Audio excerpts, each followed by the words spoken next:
Yes, is my mic on? Yeah? Okay. So I think what I promised you was like 3 more things.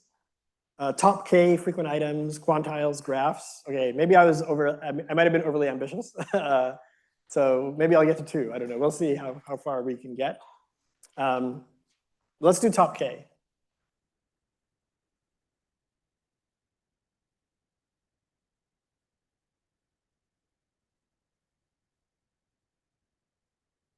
So we see a stream, x1, x2, xm, each one is in U.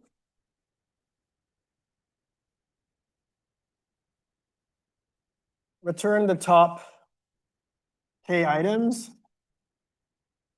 And we're also given some K, which is a positive integer. Return the top K items by frequency.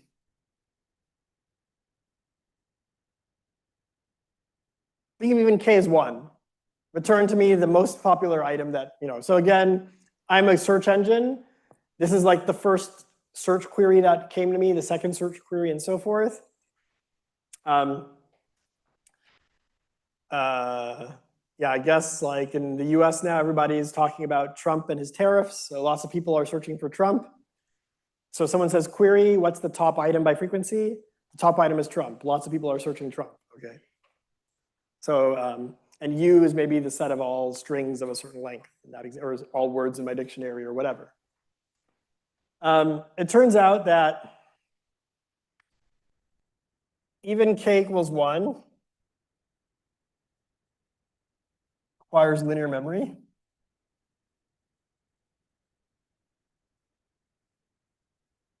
So claim. Proof of that claim. This is going to be it's a lower bound. We're going to use communication complexity. This is going to be a reduction from set disjointness.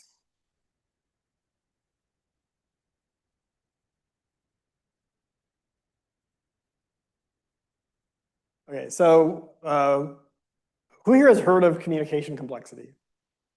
Who here has never heard of communication complexity? Okay, so communication complexity is kind of the following setup. So we don't actually care about computation, we just care about communication. So let's say there are 2 parties. There's Alice and there's Bob, and there's a function f. Alice gets an input x, Bob gets an input y. They want to compute f of x comma y, okay?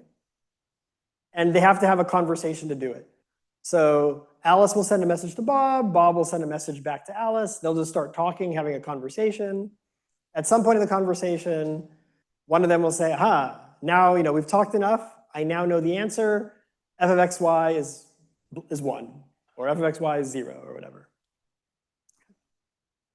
So the particular f that we're going to look at is disjointness. So Alice will get a subset of the universe. Bob will get a subset of the universe. They might be the same, they might be different, I don't know. Alice only knows her set, Bob only knows his set. They don't know each other's sets. They don't know anything about each other's sets. Let's say these sets are A and B. Disjointness is, as the name suggests, f of AB is, are the sets disjoint or not? If they're disjoint, f is 1. If they're not disjoint, if their intersection is non-empty, then f is 0. Okay, does it make sense? Okay.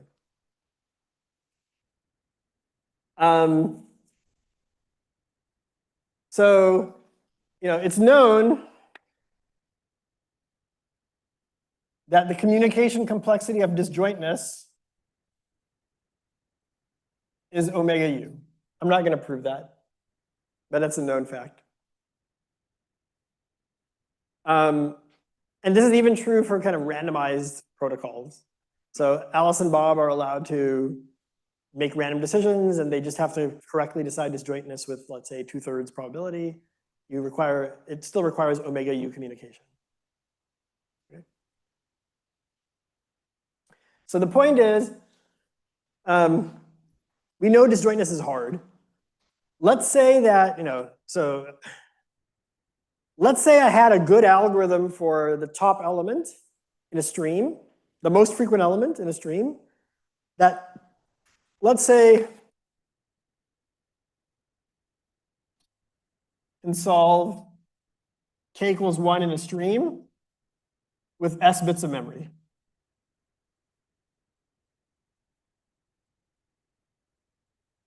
We're going to use that streaming algorithm. Alice and Bob are going to use that streaming algorithm to design a strategy for how to communicate. Okay. And here's how they're going to do it. Alice is going to run the streaming algorithm on A. Okay. And then Bob is going to run the streaming algorithm on, okay, so Alice is going to take the streaming algorithm and run it on A. Now it has a memory footprint. She's going to take that memory footprint and send it to Bob as a message. How long was her message? S bits, right? Because the memory footprint, the memory is an S bit memory. Now Bob is going to continue running the algorithm, and he's going to feed it B, the elements of B, one by one in the stream. And then now Bob is going to say, algorithm, what is the most frequent element of the stream? If the sets are disjoint, no element has frequency more than 1. If the elements are not disjoint, there is an element with frequency 2, right? So when you ask it, give me the element with the most, give me the element with that's most frequent, it'll give you something in the intersection, right? Because that has frequency 2. So then now Bob is going to get something and say, this is the most frequent.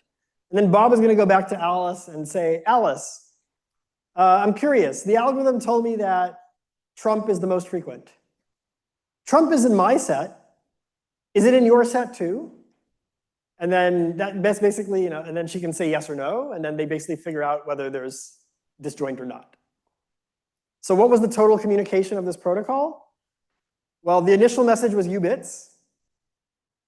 Then Bob sent back Trump as a message, which is an element of U. That's log U bits.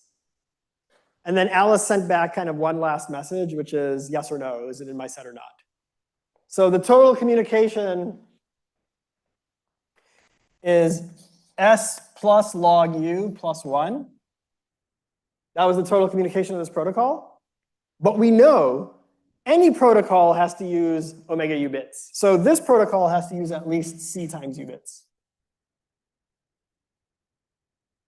Which implies that S is at least C times U minus log U minus 1, which is omega U. Does that make sense? So, okay, good. So we can't actually solve this top K item, top 1 item even. We can't solve it in sublinear memory. So we somehow have to relax the problem. And the way we're going to relax the problem is to kind of change our definition of what top K is.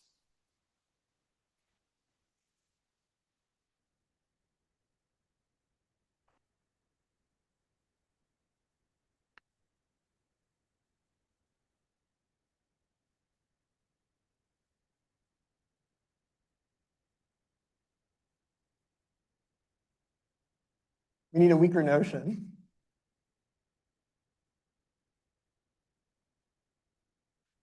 At some point, I may actually, I think my stomach is not quite used to the cuisine, so I might have to go to the restroom at some point. I apologize. So top K, we need a weaker notion. So one notion is basically, so let F in RU be the frequency vector. Meaning like f of x is defined to be the number of copies of x in the stream. Right? So top 1, let's say top k equals 1 is like return I with return x with fx equals like the infinity norm, basically, right? Does that make sense? So kind of a weaker notion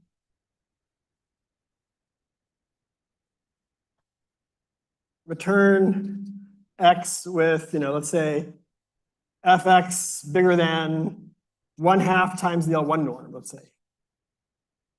Okay. I think I really do need to use the restroom, but I'll be right back. Give me 5 minutes.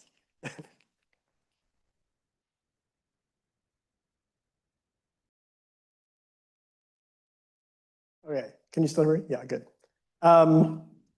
So I mean, the L1 norm of the frequency vector, by the way, is just the length of the stream. I put m here, let me just call it n.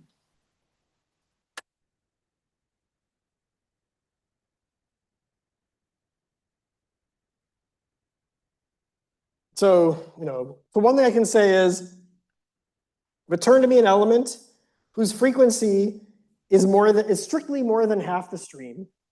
So it's a majority of the stream. There can only be one person who's a majority, right? So if someone is a majority, he's definitely the most frequent element. But the converse is not necessarily true. The most frequent element might not be a majority. In fact, over there, the most frequent element was 2, and most other people were 1. So the 2 is not a majority. Okay. I'm curious, has anyone ever seen this like as a puzzle? Sometimes it's given as an interview puzzle. Like there's an array. I tell you that there's an element in the array that appears a majority of the times. Do one for loop over the array and tell me who's the majority and use as little memory as possible. Who's seen that puzzle before? Who's never seen the puzzle before? Okay, so this can actually be solved with 2 words of memory. Okay, and maybe I'll say something about that in a second. And so in general, if I wanted the top k, I can make this be like 1/k plus 1. So how many items can possibly have strictly more than a 1/k plus 1 fraction? At most k. So anyone who satisfies this is definitely in the top k. But of course, you might be in the top k and not satisfy this. Okay. And kind of there's a hierarchy of things like this.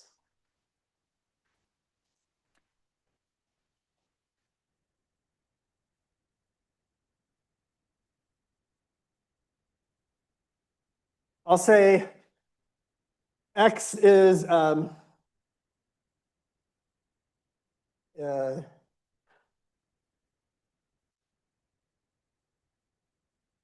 kp heavy if f of x to the pth power is strictly bigger than 1/k times the sum over all j of overall y of fy to the p. I mean, of course, this is just the LP norm to the p.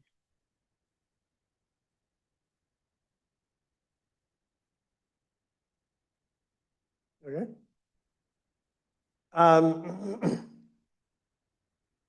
Does this make sense? So again, no more than k people cannot satisfy this condition. In fact, only at most k minus 1 people can satisfy such a condition. So this is some LP version of top k. That's kind of a weaker. You can imagine there's like a hierarchy over p's for this. And I'm going to, in fact, slightly change even this. Color shock.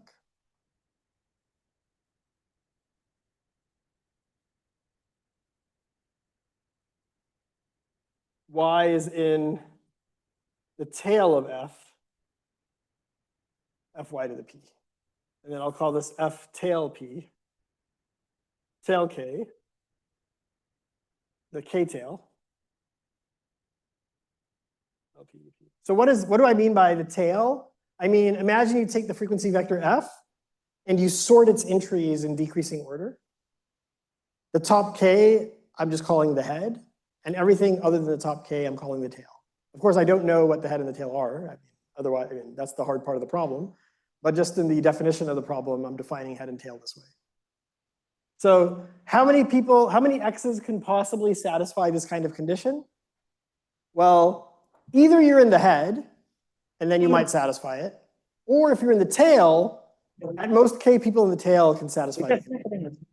Again, by the similar argument I said over there. Does that make sense? So the total number of x's that could possibly satisfy this condition is at most 2k.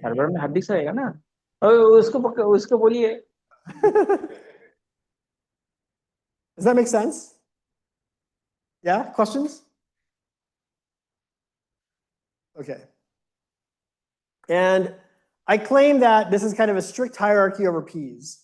You know, like, what I mean by that is, so this thing, of course, is the same thing as saying that f of x has to be bigger than 1 over k to the 1 over p times f tail k p norm. Okay.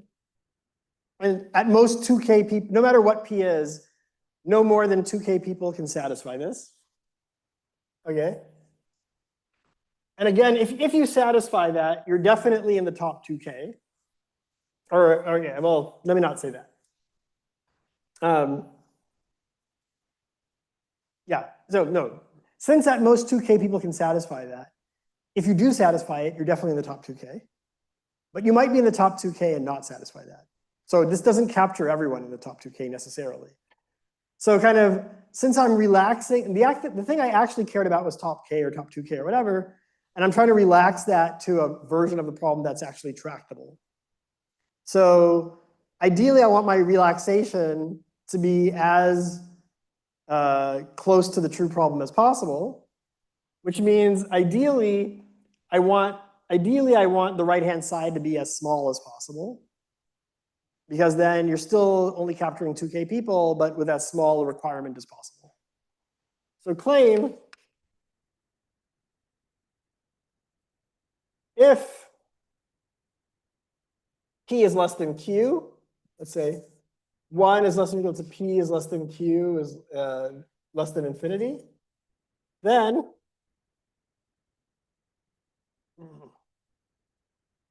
one over k to the 1 over p times f tail p. Oh, sorry. Q is bigger, so put q here. Q tail f q norm is less than or equal to, I think, the same version with 2k. 1 over 2k 1 over p times k f tail 2k.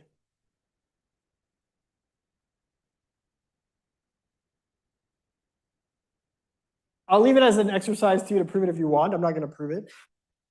I don't want to get too into the weeds, but if you ignore this like factor of 2, just pretend the factor of 2 is not there. Essentially what this says is, as you increase p, as you increase the p norm that you're taking, the right-hand side only gets smaller and smaller, which means that it becomes a better and better relaxation, a tighter and tighter relaxation of the true top k problem as you increase p.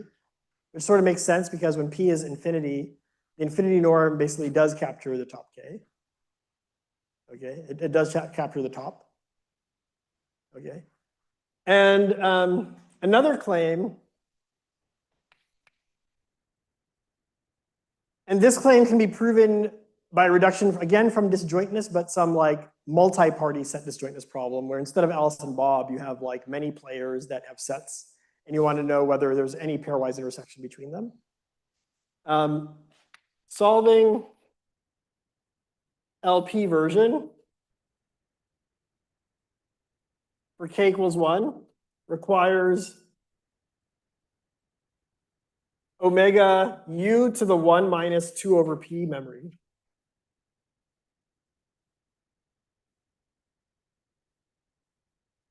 I'm not going to prove that, but it's possible to prove this via reduction from set disjoint, from this multi-party set disjointness. But the thing that I want to emphasize from this claim is that if p is bigger than 2, then 1 minus 2 over p is bigger than 0. So the lower bound is polynomial in U, polynomial in the universe size. So you can only hope to get like a low memory algorithm that's not polynomial in U complexity when p is 2 or less.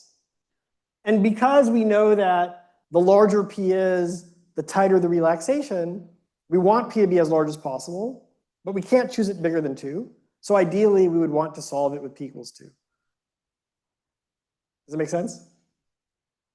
When p equals 1, it's solved using that thing I wrote over there, which is this exercise people often give in interviews. Does anyone want me to go over that? So yeah, at least one person. Okay, so maybe I'll just say the quick interview thing, and then I won't spend too much time on it. But basically, let's pretend k is 1, meaning I want to find an item that's a strict majority of the stream. How do I find an item that's a strict majority of the stream? Basically, what I do is I'll keep two things in my memory: the candidate, who I think is the majority, and a counter. Initially, the candidate will be the first item I see in the stream, and the counter will be 1 because I saw him. Then I process the stream one by one. Every time I see an item, if the item matches the candidate, I increment the counter by 1. If the item doesn't match the candidate, then I decrement the counter by 1. If the counter gets set to 0, I nullify the candidate and I say I don't have a candidate anymore. And then the next item I see becomes the candidate. That's it. And then you can prove kind of when I get to the end of the stream, if there was someone who's a strict majority, that majority item must be the candidate. Okay? And maybe a quick analysis, like why does this work? The point is, you can imagine that everyone in the these n items in the stream, right? I put them all in a room together, and I pair off people. I pair them off if they're different.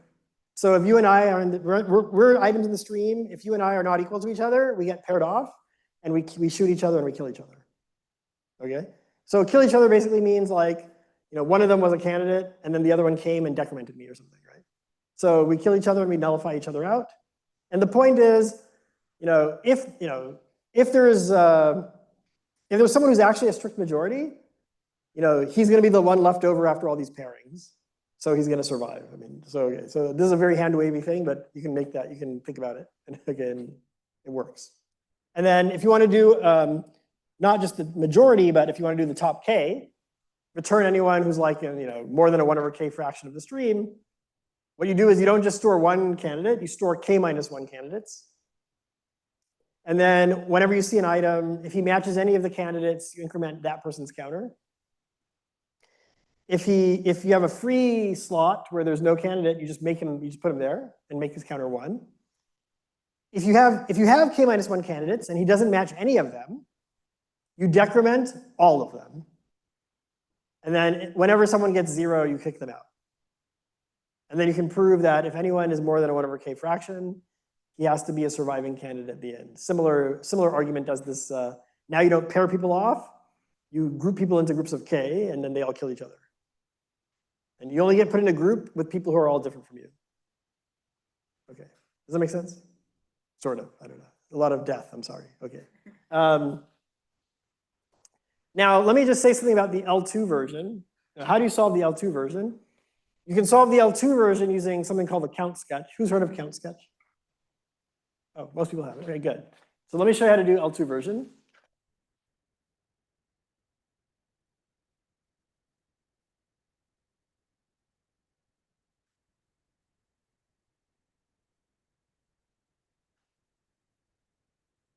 So p equals 2 version.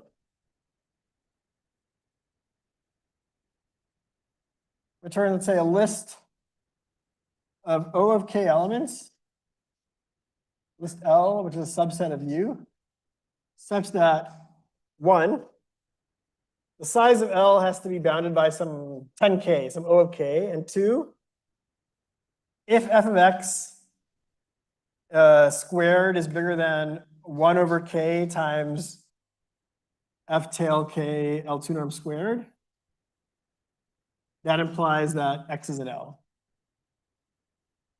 So anyone who's kp heavy had better be an L, and L has to have size at most O of k. If L satisfies both of these things, I'll say my algorithm succeeded.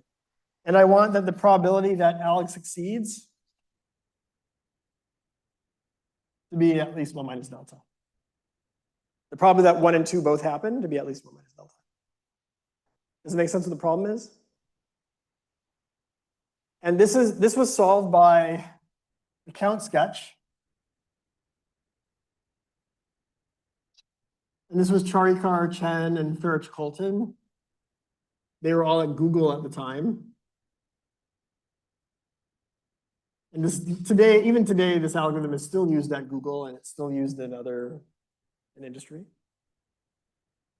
And the basic idea is this. I pick H1 up to HT to each be hash functions mapping the universe into, let's say, 1 to Q. I'll say what Q is in a second. And I also pick sigma 1 up to sigma t to map from the universe into -1, 1.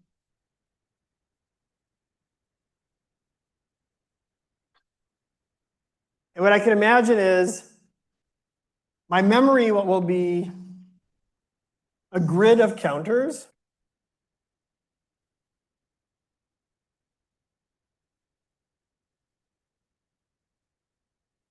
The number of rows here will be T. The number of columns will be Q.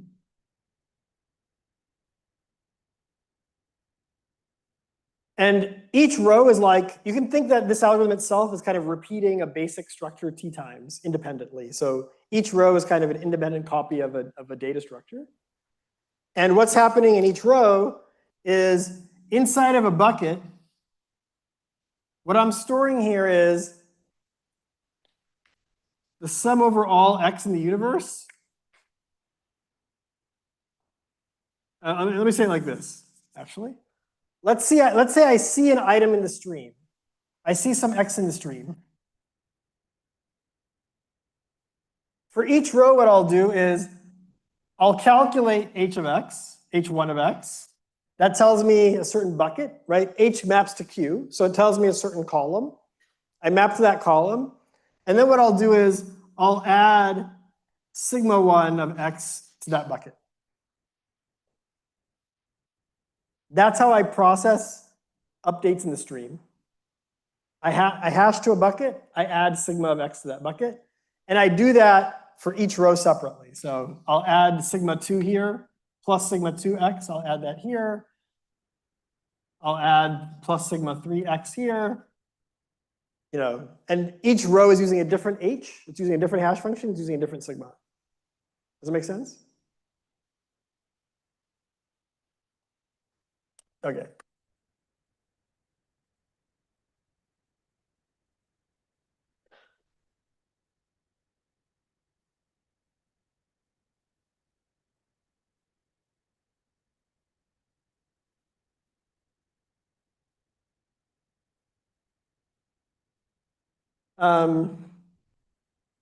Good. So what's kind of the intuition? So the point is, so our counters are, C, I, J, where I goes from 1 up to T and J goes from 1 up to Q, right? This is like 2D array of counters I'm storing in my memory. And Cij is going to be equal to, at the end of the stream, the sum over all x and u. Now, there's a question, did x hash there or not? So there should be an indicator random variable of the event that h sub I of x should equal j. Did it actually hash there? Times, every time, if it did hash there, I add sigma I of x. How many times do I add sigma I of x? F sub x times.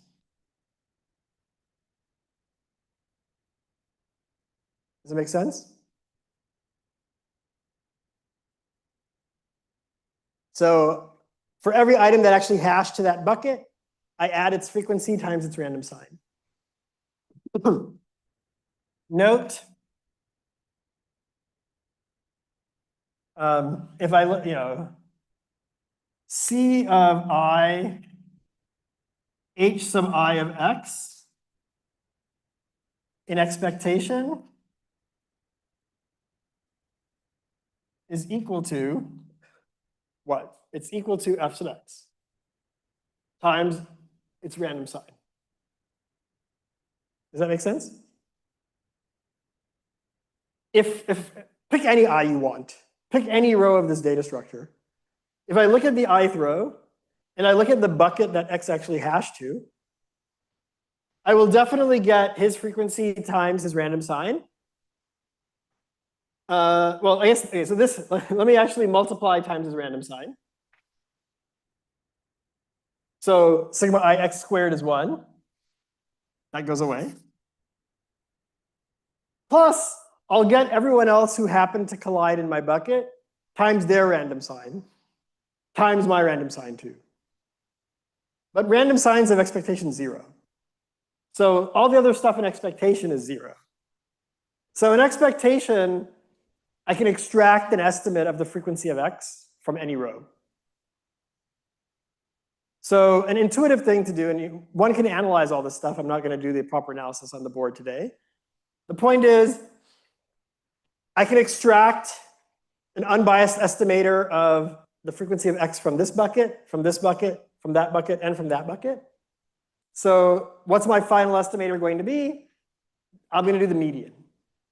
Okay, and you can show that the median basically, each thing works with good probability. Since you did it t times and took the median, the probability that you fail is exponentially small in t by turnoff. Similar to how we took the median last time when we did the distinct count algorithm. Okay, and what I'm going to do is I'm going to choose basically t to be something like log 1 over delta. I'm going to choose q to be some large constant times k.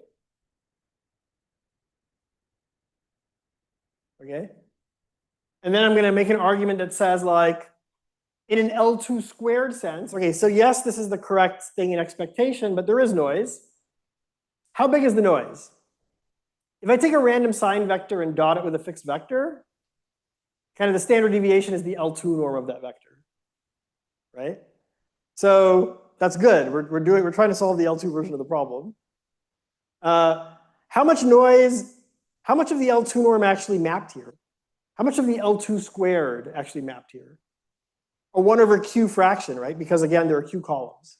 So only a 1 over q fraction of the tail, okay, so only a 1 over q fraction of the noise actually mapped here. So I kind of get the L2 squared over q. Or in terms of, so that's L2 squared. So in L2, I get the L2 norm over root q, which looks a lot like my definition over there, right? I basically get kind of 1 over, p is 2, so I get 1 over root q times the L2 norm.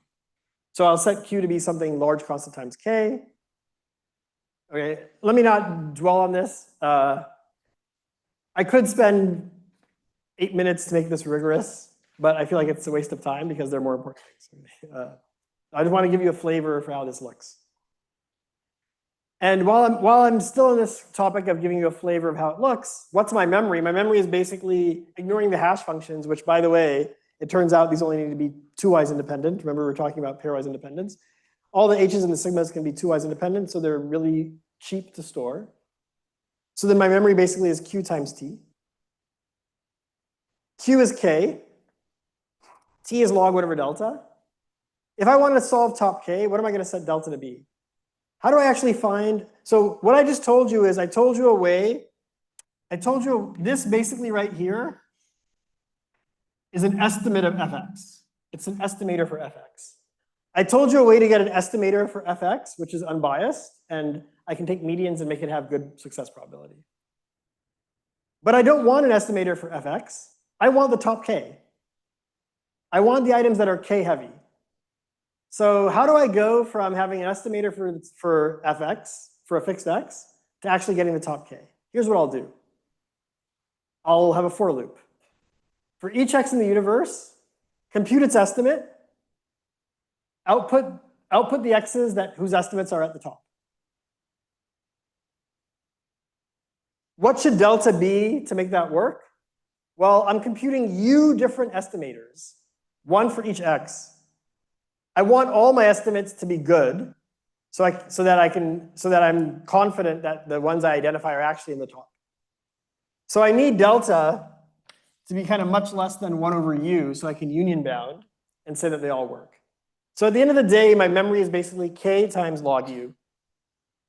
K times log 1 over delta is k times log u. So the total memory is O of k log u.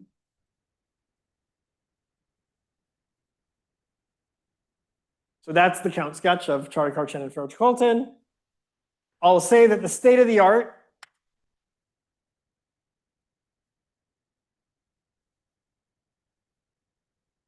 is you can basically get O of not k log u, but k log k.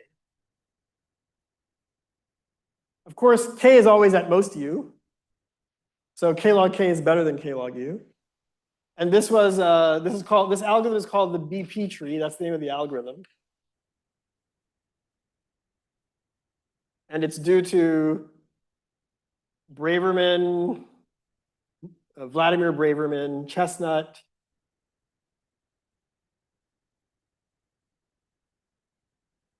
Ivkin, myself, Wang, and Woodruff. Okay, a lot of people. And this was in PODS 2017. And I guess, okay, so let's just see where we are. So we talked a little bit about heavy hitters. I told you some quantiles. I told you, like, I think graphs is out. Okay, there's no time. Forget about graphs. So the next thing I want to talk to you about is quantiles. So I guess I have two options. One is I can tell you a little bit about how BP tree works. I think it's actually a cool algorithm. Okay. Anyway. Or I can tell you quantiles and not say anything at all about BP tree.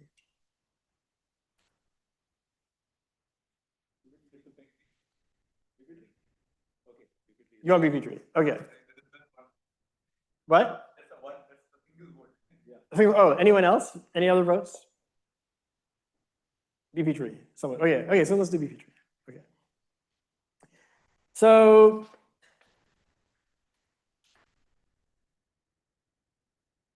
who knows the following? Who's seen the following kind of thing before? This is very like probability. It's not computer science thing.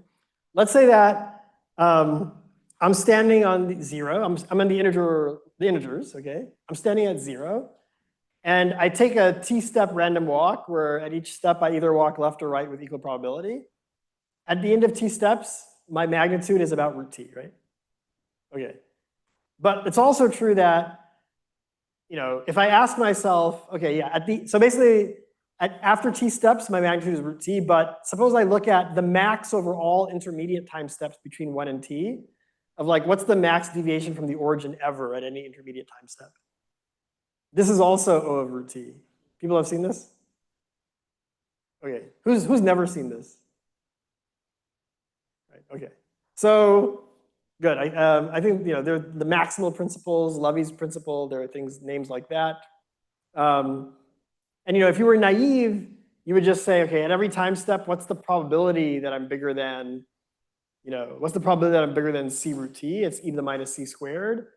I'll choose c to be root log t. I'll union bound over all intermediate time steps. Therefore, I never exceed root t times root log t. This is the naive union bound approach. But kind of Levy's principle says that union bound is wasteful. In fact, it's very unlikely I'll ever exceed a radius of size 2 root t or something. Okay, we're going to make use of a generalization of that fact that we're going to prove. And in fact, we're going to prove a stronger version of Levy's principle, which says, suppose that, okay, so at the ith time step, I either move left or right. So you can think like there's a hash function h where h of I is either -1 or 1. So in usual Levy's principle, h is just a totally random function, right? My increments from one time step to the next are independent. Now suppose that h is not actually a totally random hash function, but it's drawn from a 4-wise independent family. Levy's principle still holds. We'll prove that. And in fact, 4 is necessary. If you try and do it with a 3-wise independent family, it doesn't hold. That's just a random fact that someone has proven. Anyway, and we'll see why this is useful for finding frequent items in data streams, okay, in a moment.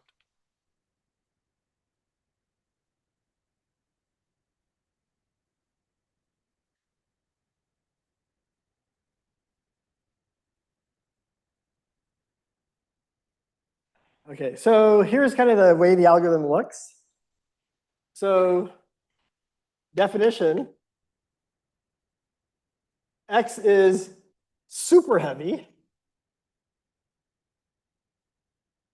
if f of x squared is bigger than 1,000 times the sum over all y not equal to x of f of y squared.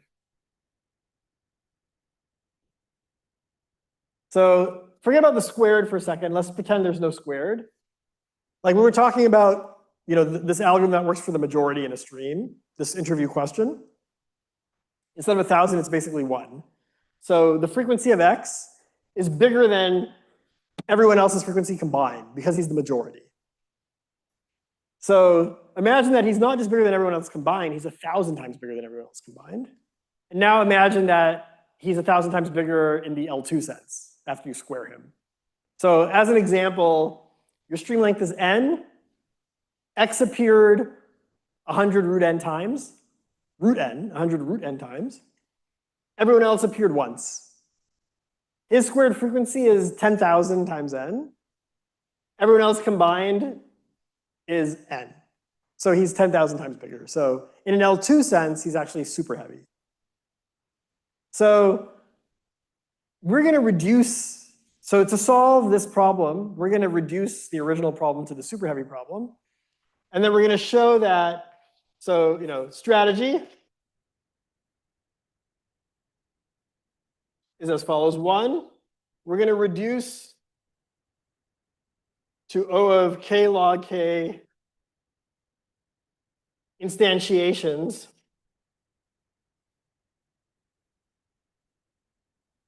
of super heavy.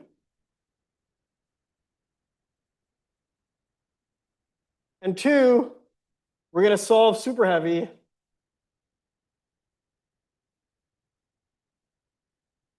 in constant memory, in words of memory, with like, 2/3 success probability or something. Does that make sense? So this is the name, this is the way the algorithm works. This is the way BP tree works. So how do we reduce to k log k instantiations? That's actually the easy part. So what we're going to do is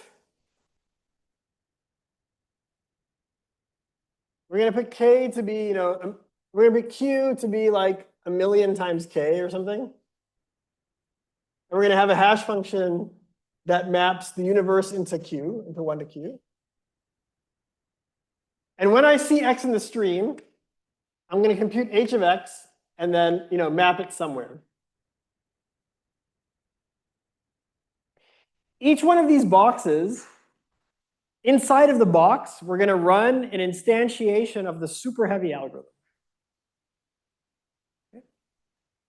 Now, what's the thing to observe? Suppose x is a heavy hitter. Not super heavy, but heavy. Fx squared is bigger than 1 over k times the L2 norm squared or something. Okay. Suppose x satisfies that. If you look in this bucket, how much of the L2 squared lives in this bucket? A 1 over q fraction, right? An expectation, a 1 over q fraction. And by Markov, it's like, at most a 10 over q fraction with probability 90% or something, right? So the point is, he was already a 1 over k fraction. He was already a 1 over k fraction of the L2 squared, because he's heavy. Here, his L2 squared is not a 1 over k fraction. It's a q over k fraction. Because the amount of L2 squared in this bucket other than him is a 1 over q fraction, right? So he's a q over k fraction, which basically means he's super heavy. Does it make sense? So in here, he's basically, his heaviness got boosted by a factor of q, is basically what I'm saying. And because q was 10 to the 6 times k, Q over K is 10 to the 6. Okay, so anyway, that's one guy. So one guy is super heavy with, good 90% probability. But there are K of them. There's K heavy people, not just one. So just kind of by averaging, 90% of them will be super heavy. One guy is super heavy with 90% probability, which means 90% of them will be super heavy in expectation. So if each one is running super heavy, I'll be able to find 90% of the heavy hitters this way. 90% of them will find me a heavy hitter. That's not good enough. My definition of heavy hitters, if you look at item 2 over there, oh, did I erase it already? No, item 2. So item 1 is that the output sizes be bounded by O of K. Item 2 is that every heavy hitter has to be found. Anyone who's a heavy hitter has to be an L. This is only finding 90% of the heavy hitters, so I'm not happy. So what I'm going to do is, I'm just going to repeat this picture.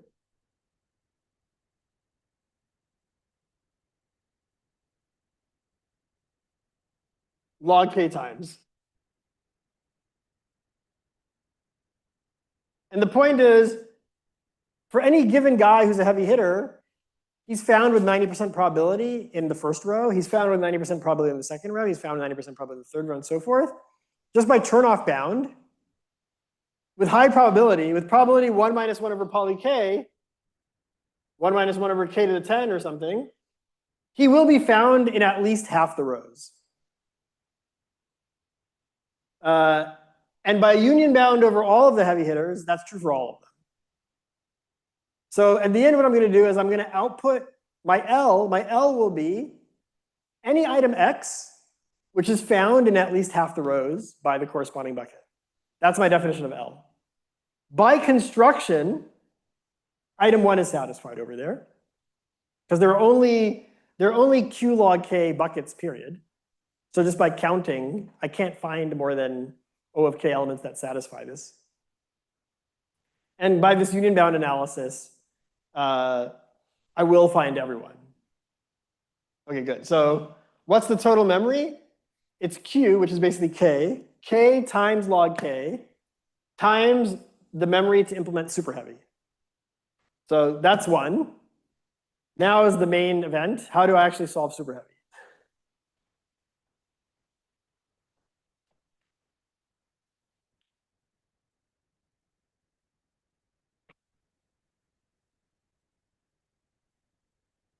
Who's heard of Dudley's inequality? Dudley's theorem? Okay. From chaining, yeah, chaining. Yeah, okay. We're gonna have to teach you some chaining for those who haven't seen chaining. Super heavy and constant memory.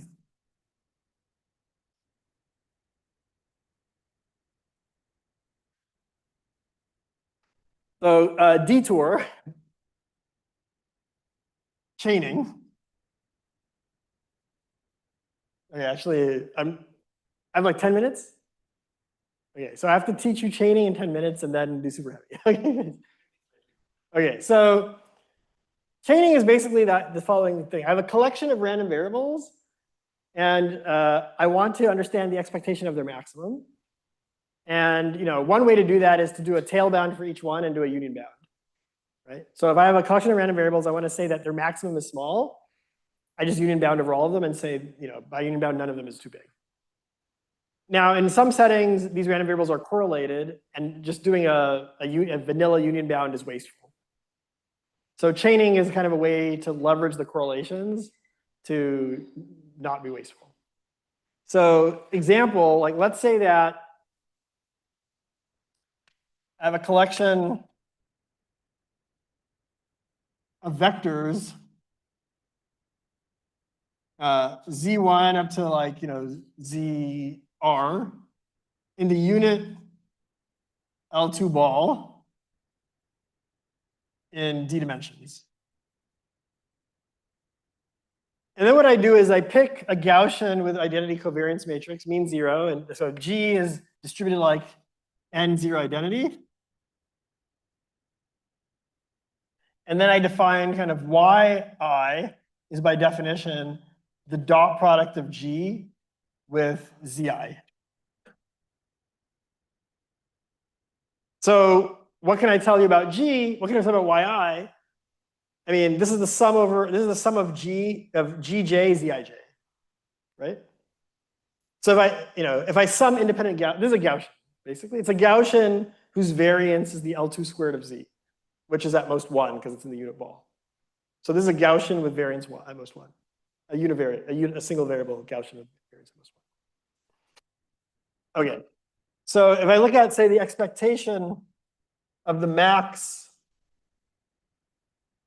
let's say that this, let's say this is capital T. Capital T is the set of all the Zi's.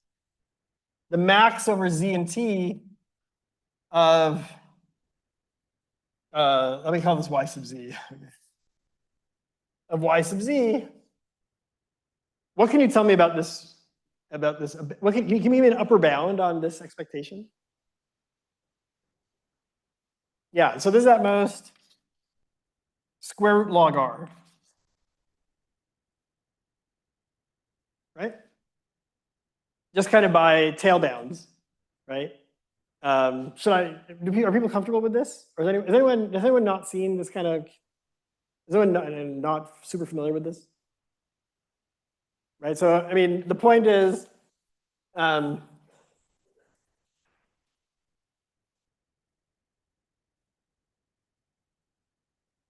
expectation of the max of over Z and T of G dot Z is equal to, like, let's say, well, this is at most the max of the absolute value, which is equal to the integral from 0 to infinity of the probability that this max is bigger than lambda d lambda.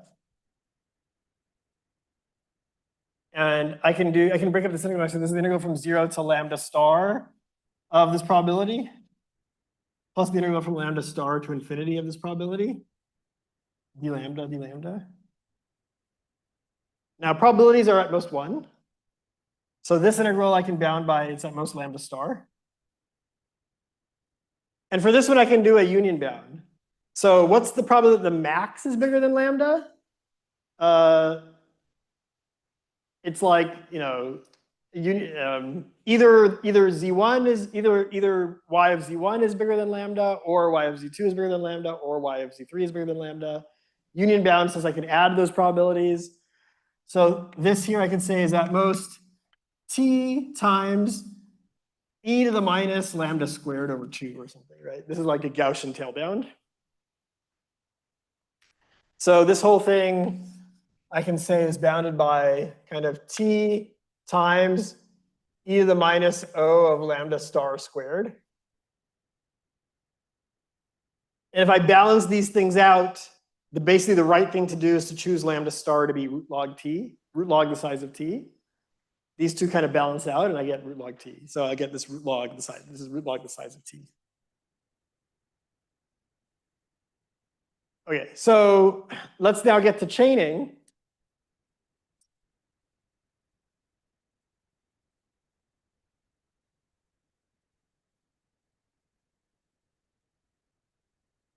A better approach is like use an epsilon net. Let T prime be an epsilon net of T. Right? And now the point is G dot Z is equal to G dot Z prime, where Z prime is the closest thing in the net, plus G dot Z minus Z prime. Right? I just wrote Z is equal to Z prime plus Z minus Z prime. So the expectation of the max of this is like at most the expectation of the max of this plus the expectation of the max of this. This is at most square root log the size of T prime, not the size of T, but the size of T prime. And this, I mean, you can do a few things here. One is you can do Cauchy-Schwarz. You can say this is at most the norm of G times the norm of that. This has norm epsilon. G is a d-dimensional Gaussian, so this is like something like epsilon times root d or something. So the point is, think of epsilon as like very small, so ignore that. The point is, I used to have to pay square root log the size of t. Now I only pay square root log the size of t prime. And so if my set T has a very good net, if like the points are in some cluster or something like that, then I've basically done better, right? And Dudley's theorem just basically iterates this kind of infinitely. So what it says is, so Dudley is like tk is like a 1/2 to the k net of t. And then what it says is, g dot z is equal to let's say g dot z0. Z0 is like the thing in the t0 net, plus the sum t goes from 1 to infinity of g dot zt minus zt minus 1. And then you put expectation of the max here, expectation of the max here. This basically goes away because your zero net can just be a single point, which is the zero vector or something, and then this kind of goes away. And then you get expectation of max here. What can I say about the expectation of the max here? Well, how many vectors are there of the form zt minus 1? It's a product, right? This comes from a 1/2 to the t net. This comes from a 1/2 to the t minus 1 net. So the number of possible difference vectors like this is the product of the two, right? Makes sense? So I'll just bound that by, I'll just bound the size of this net by the size of this net, because this net is finer. So it's at most square root log of the size of this net squared. So log to the 1/2 of the size of tk, or I should say k, tk squared. But like log of something squared, the square doesn't matter. Times kind of what's the magnitude of this vector? By triangle inequality, it's at most the distance from zk to z plus the distance from z to zk minus 1. Each of those is roughly 1/2 to the k. So 1/2 to the k times this, sum k goes from 1 to infinity. Does that make sense?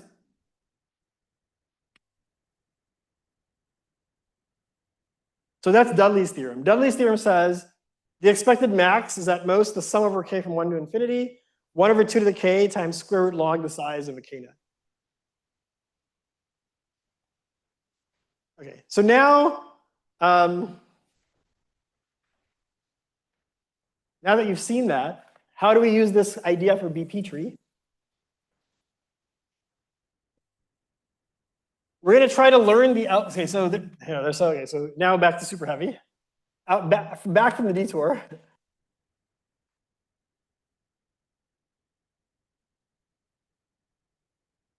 Back from the detour. So suppose there is some super heavy element H for heavy in the universe. We want to learn his identity. So H,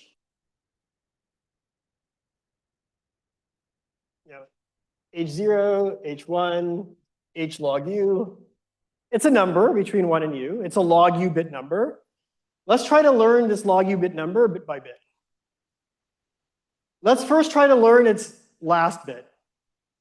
Okay? And I'll say, is it a 0? Is the last bit a 0 or is the last bit a 1? I don't know. Let's try to figure it out. Let me also do let me do some wishful thinking. And let me say that I actually know the frequency of the super heavy element. I precisely know his frequency in the beginning. Of course I don't. But let's pretend that I precisely knew his frequency in the beginning. There's a way to eliminate this assumption later, but let's not get into that. And now I just want to learn his identity. I know his frequency in the end, I want to learn his identity. So what I'm going to do is, I'm going to here, I'm going to see an item in the stream. I'll see x in the stream. If x, and then I'll pick a random sine function sigma, which maps the universe into plus minus 1.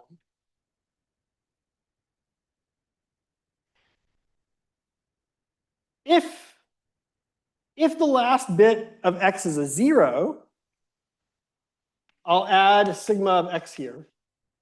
If the last bit of x is a 1, I'll add sigma of x here. Now, what's the point? One of these buckets, let's say h actually ended in a 0. The 0 bucket is going to basically look like sigma of h times fh plus noise. And then the 1 bucket, so this is the 0 bucket. The 1 bucket is basically going to look like noise. And when I say noise, remember, it's proportional to the L2 of everyone else. But f of h is like 1,000 times bigger than the L2 of everyone else at the end of the stream. Now, remember this thing I talked about, like I'm standing on the integer lattice and I'm moving left and right, it equals, with equal probability. What I want to say is, let me wait until, remember, I know the final frequency of h.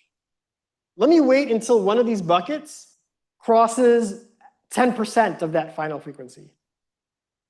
If it crosses 10% of the final frequency, I can be pretty confident that h is in that bucket. Why? Because the noise is like less than 1,000th, less than 0.1% of h's final frequency. And by a similar kind of reasoning as this like random walk on the lattice, not only is the noise 0.1% an expectation at the end, it never leaves a radius of some bounded, it never leaves a region of some bounded radius around the origin. It basically, this noise is almost always small. What I'm saying is like the expectation of the max over all time steps of the noise. Even this is much less than fh over 100. Not just the noise at the end, but the max that noise ever is. Okay? So therefore, I can be confident that if this ever is large-ish, it must be because h is there. Then I've learned a bit from h. Now that I've finally learned a bit from h, let's learn the next bit of h. I'll zero out both of these, and I'll just basically keep going. Now the next item I see, I'll look at its second to last bit, and I'll either map it here or here. And then I'll wait again until one of these crosses the 10% threshold. Now I've learned the next bit of h, and I keep going. Now let's say this all is kosher. There's something wrong. There's like, from a high level, there's something wrong with this strategy. Anyone see something wrong with this strategy? Yeah, but okay, but that I said I pretend I know. And I can remove that later. But even if I know fh, there's something that's like fundamentally flawed about this strategy. How many bits does h have? It's a log u bit number, right? I'm telling you that for me to learn one more bit of h, I have to see 10% of its occurrences, right? Because I have to wait for one of these buckets to cross 10% threshold. So how many bits of h can I possibly learn? 10. So this whole strategy can at most learn 10 bits of h, but I need to learn log u bits of h, right? So how am I going to do that? The point is, I've learned the 0th bit of h after 10% of his occurrences. Now, in the future, whenever I see an item in the stream, let's say I learned that let's say I've learned some suffix of his bits. I've learned that h ends in 0110. Now I see an item in the stream. That item does not end in 0110. What should I do? I should ignore it. Because since it doesn't end in 0110, I know he's not h. So processing him will only contribute to the noise. He's useless. So I should ignore him so he doesn't contribute to the noise anymore. So you can imagine, most items do not end in 0, 1, 1, 0. Only a 1 in 16th fraction of items end in 0, 1, 1, 0. So after I've learned like j bits from h, only a 1 over 2 to the j fraction of the universe is still in play. Everyone else is dead to me. So, which means in an L2 squared sense, not only is he super heavy, like 1,000 times bigger than who's left, he's 2 to the j times 1,000 times bigger than who's left, if the mass is evenly spread over the universe. Huh? The tree part. Yeah, something like that, yeah. So every iteration, every time I learn a new bit, I can eliminate more of the universe, and he becomes even heavier geometrically with respect to the remaining portion of the universe, which means I don't need to wait 10%, I can wait 5%. Then the next time I can wait 2.5%. And basically this sums up to less than 1. So I can learn all his bits before the stream is over. Okay, that's one. There's a problem there, which is that the mass might not be evenly spread over the universe. So just because I eliminated half the universe doesn't mean I eliminated half the mass. So I'll also throw in on top of this a 2-wise independent permutation, okay, a permutation, and I'll apply this algorithm on a permutation of the universe. So then it's true that every time I eliminate, items that don't end in a 0 or something, in expectation, I will eliminate half of the mass. Yeah. So the point is, if I learn that h ends in a 1, from now on, I can eliminate anyone I see who doesn't end in a 1. So I'm eliminating half the universe. But the point is, maybe every item in the stream ends in a 1. If every item in the stream ends in a 1, eliminating the people who end in a 0 doesn't actually do anything with respect to mass, right? I want to actually eliminate half the mass in the stream so that he becomes twice as heavy. So the way I'm going to fix that is, but we've been talking about kind of random hash functions. I'll use a random permutation. So in the very beginning, what I'll do in the stream is I'll pick a random permutation. And every time I see an item in the stream x, I'll calculate pi of x first. And then I'll feed pi of x into my algorithm. Okay. Now the mass is randomly spread because pi is random. And then at the end of this, what I'll learn is I'll learn pi of h. So at the end, I'll apply pi inverse to get h. So that's kind of how that works. The only thing that I need to prove to you is this part. Why is it true that the max noise is not that big? Okay, give me 5 minutes. Okay, sorry. And then I really will be done. So I want to use this Dudley's inequality kind of thing. And just to show you why this random walk on the integer lattice is like relevant, let's just imagine a special case where, let's say the stream. So basically what I want to show is I want to show lemma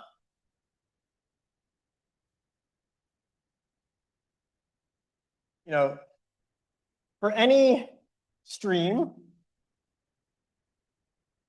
let ft be the frequency vector at time t. Then the expectation over the max of all time steps where 1 is less than or equal to little t, less than or equal to big T, of the dot product of sigma, expectation over sigma is a sign vector, sigma dot ft is at most some constant times the frequency vector at the end. This is very much like the random walk on the lattice thing. You can think that like ft is like f sub t is the frequency vector of everyone except for the heavy guy, except for the super heavy guy. This is basically the noise. So what I'm saying is, remember, everyone has their random hash function, their random sign. This is basically the noise. If I look at the max over all time steps of the magnitude of the noise, it's never bigger than the L2 norm of the final noise, up to a constant. You don't have to union bound over all time steps and pick up a root log t. You just get a constant here. And this is a generalization.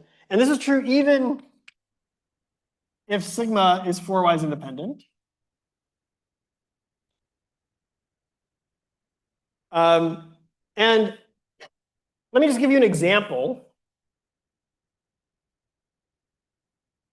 Example is, let's say the stream is 1, 2, 3, 4, 5. That's my stream. So how does the frequency vector evolve? F of 1 is 1, 0, 0. F of 2 is 1, 1, 0, 0. F of t is 1, 1, 1, 0, 0, t times. Right? What is f dot sigma? What is ft dot sigma? It's your position doing a random walk on the integers after t time steps. This is, if you ignore this 4-wise thing, this is a strict generalization of the random walk on the integers. Because this dot product is your position in this, if the stream happens to be this is your position after t time steps in a random walk on the integers. Now, let's now look at Dudley's inequality. Now, okay, so for this particular set of vectors,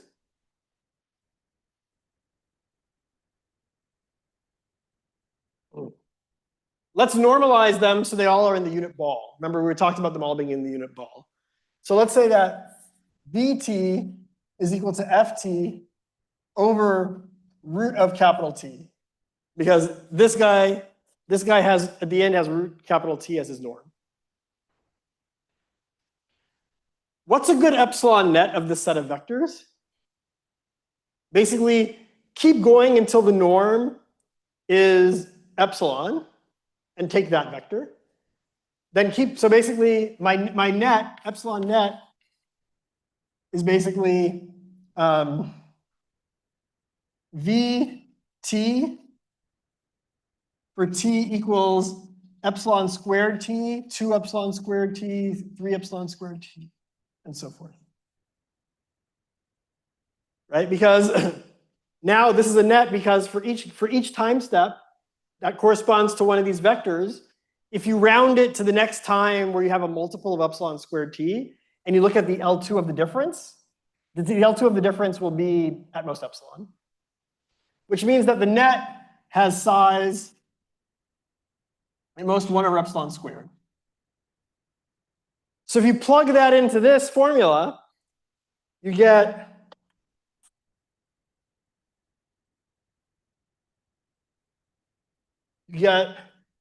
sum over k, 1 over 2 to the k. How big is an epsilon net? 1 over epsilon squared. So this is a 1 over 2 to the k net. Right? So 1 over 2 to the k net has size 4 to the k. Log of 4 to the k is k. Root log of that is root k. Times root k, which is a constant. Okay. And that constant is basically why you get a constant here. Okay. So one way to prove this random walk on the integers thing, this is not the usual way that people prove it, is that, to use Dudley. Why does it still hold with 4-wise independence?